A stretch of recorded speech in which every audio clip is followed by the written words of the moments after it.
안녕하세요. 하승민입니다.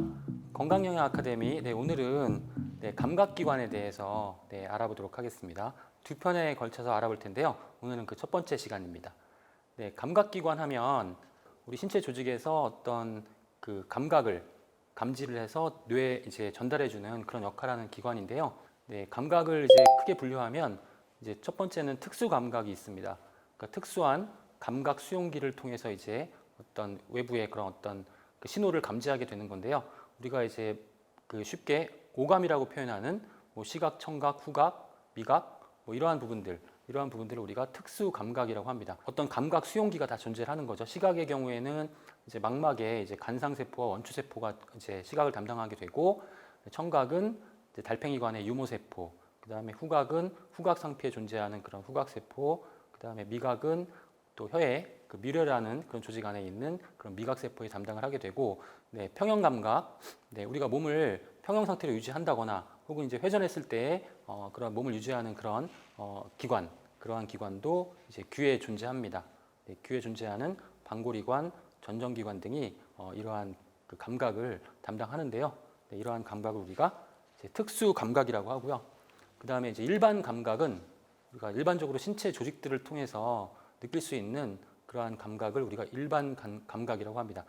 일반 감각은 체성 감각, 체성 감각을 다시 피부 감각과 심부 감각으로 나눌 수 있는데, 말 그대로 피부 감각은 피부에서 느낄 수 있는 그런 감각이고, 심부 감각은 그 피부 안쪽, 근육과 관절에서 느끼는 감각이라고 이해하시면 됩니다.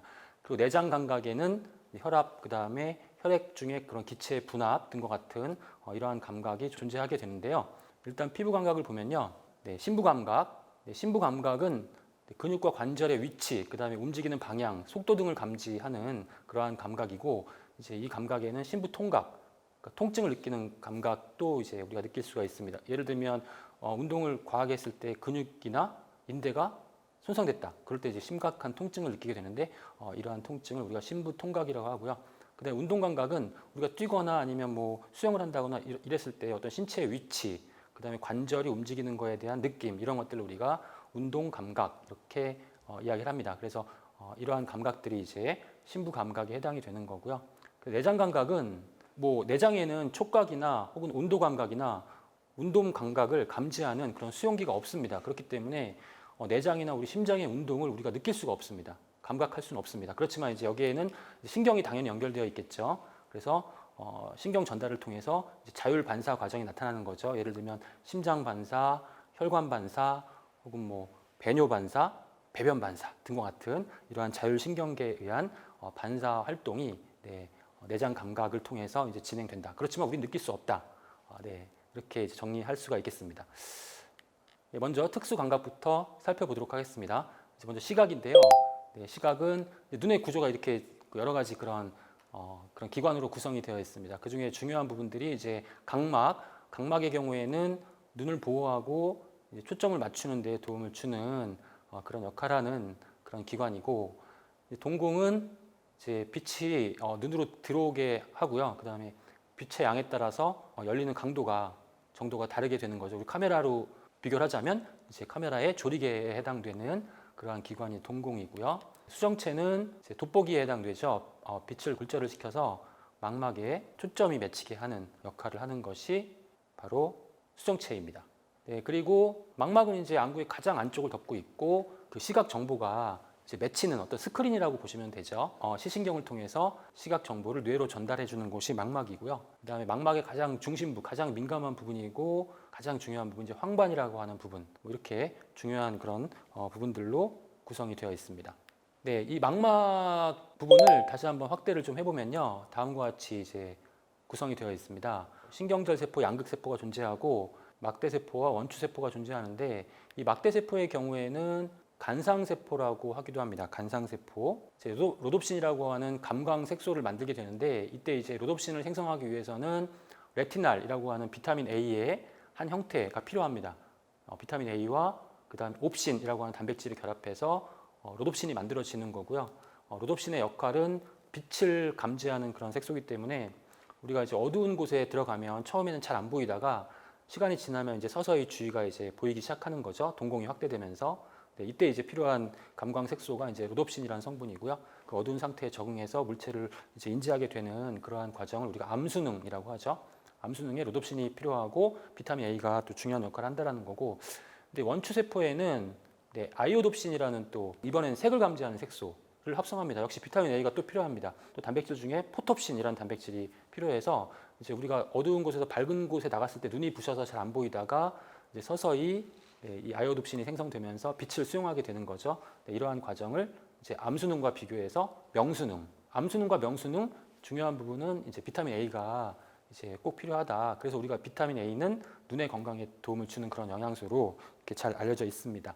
네, 그리고 이제 그 안쪽에 신경절 세포와 양극 세포는 이제 시신경과 연결이 돼서 이제 그 시각 정보를 이제 시신경에 전달해 주는 그러한 역할을 하게 됩니다. 네, 다음에는 청각과 평형 감각에 대해서 알아보도록 하겠습니다. 청각과 평형 감각을 네, 담당하는 신체 기관은 귀인데요. 뭐 귀는 구조가 네, 좀 간단합니다. 외이, 중이, 내이로 구성되어 있고 이제 외이도를 통해서 고막에 연결되면 고막이 이제 어떤 음파가 이제 고막을 진동시키게 되고 이 진동시킨 여파가 이제 달팽이관에 연결이 되고 이 달팽이관은 네, 내이에 존재하면서 청각 세포가 이제 연결이 되어 있습니다. 그래서 이제 우리가 음파의 진동을 통해서 우리가 소리를 인식하게 되는 거고요. 그 다음에 중이에는 가운데 귀죠. 가운데 귀에는 이제 유스타키오관, 코와 연결이 되어 있어서 이제 귀의 압력을 전반적으로 조절하는 그러한 역할을 하게 됩니다.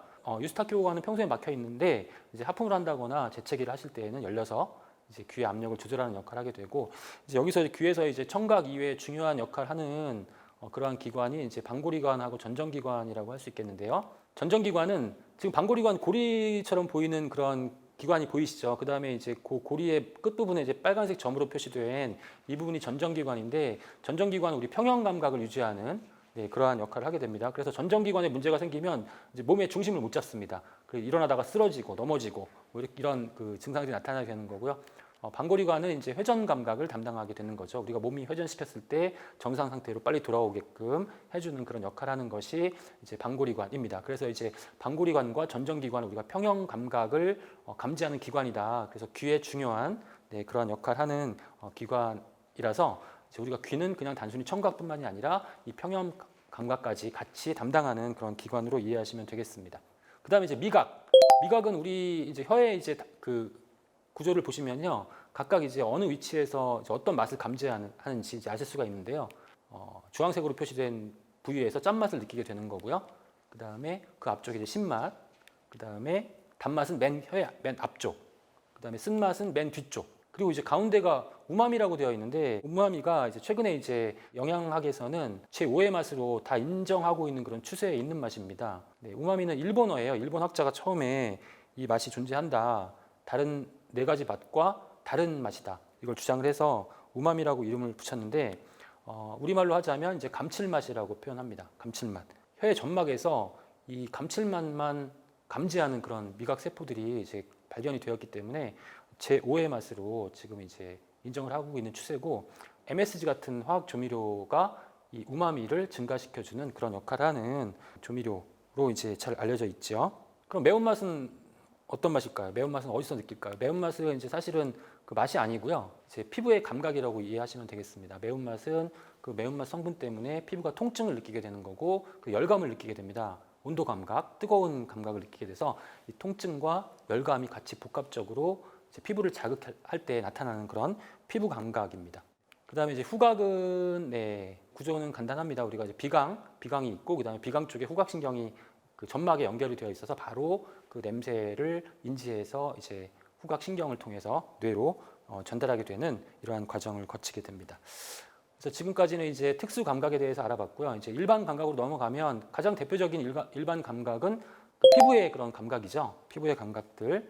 이제 피부는 표피, 가장 바깥쪽을 표피, 그다음에 그 아래층을 진피, 그다음에 피하 조직. 그래서 지방과 혈관, 림프관이 연결되어 있는 그런 피하 조직으로 나눌 수가 있는데 이제 옆에 밑에 보시면은 이 피부에서 이제 우리가 느끼는 그런 감각들이 잘 정리가 되어 있습니다. 피부에 이제 감각 수용체들이 존재합니다. 그래서 우리가 온도 감각, 뜨겁거나 차갑거나 이런 감각을 느끼는 수용체가 존재하고 루피니 소체라고 하죠. 그리고 이제 마이스너 소체라고 해서 촉각, 이렇게 만졌을 때 느끼는 그런 감각, 각각 이제 감각 수용체가 틀린 거죠. 그 다음에 통각, 통증을 느끼는 그런 수용체도 존재하고 또 압력을 느끼는 그런 수용체가 존재합니다. 그래서 이제 피부에는 네 가지 그런 감각을 느끼는 그런 수용체가 존재한다. 그런데 이제 여기서 이제 두 가지를 묶어서 촉각과 압각을 같이 묶어서 이제 세 가지라고 표현하기도 합니다. 왜냐하면 촉각이 좀 강해지면 이제 압각이 느껴지는 것이기 때문에 세 가지 혹은 네 가지 감각 수용체가 있다, 이렇게 이해하시면 되고요. 이런 수용체가 자극이 되었을 때 수용체가 감각을 이제 신경에 전달을 해서 뇌로 이제 전달을 해주게 되는 것이죠. 그렇다면 우리 감각기관 중에서 현대인들에게 많이 발생하는 감각기관의 문제점들에 대해서 살펴볼 텐데, 오늘은 시간 관계상 코에 관련된 그런 문제점들, 질환에 대해서 좀 살펴보도록 하겠습니다. 현대인들에게 가장 많이 발생하는 코 증상, 알레르기성 비염을 꼽을 수가 있겠죠. 계절이 바뀌면 환절기에 많이 이제 환자들이 발생하고요. 특정 물질에 대한 어떤 과민한 면역 반응 때문에 이제 나타나는 그런 증상이고, 맑은 콧물이나 재채기, 또는 코막힘, 가려움증 등과 같은 이 네 가지 주 증상이 복합적으로 나타나는 그런 만성 질환입니다. 그리고 간혹 이제 천식이나 또 아토피 피부염, 결막염 등의 증상과 함께 발현이 되기도 하고요. 알레르기성 비염 같은 경우에는 알레르기 원인 물질, 유발인자를 회피하거나 환경을 조절하는 것 등을 통해서 이제 예방을 해야 되는 것이 관리할 수 있는 중요한 방법이고, 뉴트라이트의 건강기능식품 중에서도 좋은 건강기능식품이 있죠. 엘로케어를 통해서 관리하실 수 있을 것 같습니다. 그다음에 이제 만성 부비동염, 축농증이라고 하는데, 이제 부비동이라고 해서 우리 코 이 안쪽에는 이제 그 빈 공간들이 있는데요. 거기에 이제 화농성 콧물, 그러니까 그 고름이 섞여 있는 그런 콧물이 고여 있는 겁니다. 그래서 이제 주 증상이 누런 콧물이 나온다거나 코가 막히고, 그다음에 이제 그 목으로 넘어가는 그런 콧물, 두통, 그다음에 이제 여기 막혀 있으니까 안면부나 치아의 통증이 나타날 수도 있고요. 그다음에 후각이 감퇴된다거나 기관지염 등이 나타날 수 있습니다. 이제 축농증 같은 경우에는 감기에 걸린 다음에 그 어떤 합병증으로 발생하는 경우가 많기 때문에요. 외출하실 때 잘 관리 잘 하시고, 그다음에 손발 잘 씻으시고, 그다음에 급격한 온도 변화에 주의하시는 것이 필요할 것 같습니다. 그다음에 이제 어린이들에게 많이 발생하는 건데요. 아데노이드 비대증이라 그래서 코를 통해서 이제 목으로 넘어가는 이 후두부 쪽, 안쪽 후두부 쪽에 편도선이 존재하거든요. 그 림프 조직, 면역 기관 중에 하나인데, 이 면역 기관이 증식을 해가지고 여기 뒤에 코 안쪽을 이렇게 막는 그러한 질환입니다. 원인은 그 면역 조직이기 때문에 이제 바이러스나 세균의 감염이 가장 큰 원인이고, 감염이 됐을 때 림프 조직이 과다하게 증식이 돼서 어린이들에게 여러 가지 그 증상을 유발시키게 되는데, 호흡 장애, 수면 무호흡, 그다음에 중이염, 축농증이 발생할 수도 있고요. 상기도가 감염된다거나 중이염 때문에 청력의 장애가 발생할 수도 있고, 그러니까 입으로 숨을 쉬어야 되기 때문에 부정교합이나 안면 기형까지도 나타날 수 있다고 합니다. 그래서 이제 우리 자녀분들 같은 경우에는 이러한 아데노이드 비대증이 나타나지 않도록 이렇게 잘 위생 관리나 습도 관리 이런 것들 잘 해주시는 것이 좋고요. 만약에 이제 어떤 증상들이 나타났을 때에는 빨리 병원에 가서 치료를 받을 수 있도록 이렇게 해주시면 좋겠습니다. 그다음에 이제 수면 무호흡증이 나왔는데, 우리나라 국민들의 상당수 높은 비율로 수면 무호흡증이 나타나고 있다고 합니다. 한 30% 정도 된다고 하니까요. 이제 숨을 쉬지 않는 그런 시간이 10초 이상, 5회 이상 계속될 때는 우리가 수면 무호흡증으로 진단을 하게 되는데요. 수면 무호흡의 이제 문제점, 성인 같은 경우에는 산소 공급이 원활하지 않으니까 깊게 수면 취할 수가 없고 만성 피로가 나타나고, 그다음에 이제 집중이 안 되니까 낮에 사고가 증가한다거나 아니면 심할 경우에는 심혈관 질환이나 뇌졸중의 원인이 될 수 있습니다. 그러니까 어린이 같은 경우에도 수면 무호흡증이 나타날 수 있고, 앞서 보셨던 아데노이드 때문에 숨을 잘 못 쉬는 경우가 발생할 수 있는데, 일단 성장에 문제가 되고 또 집중력이나 인지능력 감퇴의 원인이 되기도 하고, 수면 무호흡이 있는 어린이의 경우에는 주의력 결핍, 과잉행동 장애가 나타날 가능성이 50% 이상 된다고 하니까 조기 치료가 상당히 중요하다고 할 수 있습니다. 그래서 이제 이 수면 무호흡증을 예방할 수 있는 방법들을 제가 좀 몇 가지 말씀을 드리면요. 일단 체중을 감량시키는 게 좋다. 이 기도에도 지방이 축적되기 때문에 수면 무호흡증이 나타날 수 있으니까 체중 감량이 중요하고요. 그 다음에 금주 금연하시는 것, 그 다음에 과다한 약물 남용 좀 피해 주시고, 그 다음에 옆으로 자는 습관. 옆으로 잘 때는 이제 기도가 열리게 되니까 이제 그런 습관을 좀 해주시는 게 좋고, 치료가 필요할 때에는 이제 양압술이라 그래가지고 이제 높은 압력의 공기를 코로 불어넣는 그 양압기 치료를 받으셔야 될 경우도 있으니까, 치료가 필요하실 경우에는 치료를 받으시는 것이 좋겠습니다. 오늘은 감각기관 첫 번째 시간으로 준비해서 진행을 했습니다. 다음 시간에 뵙겠습니다.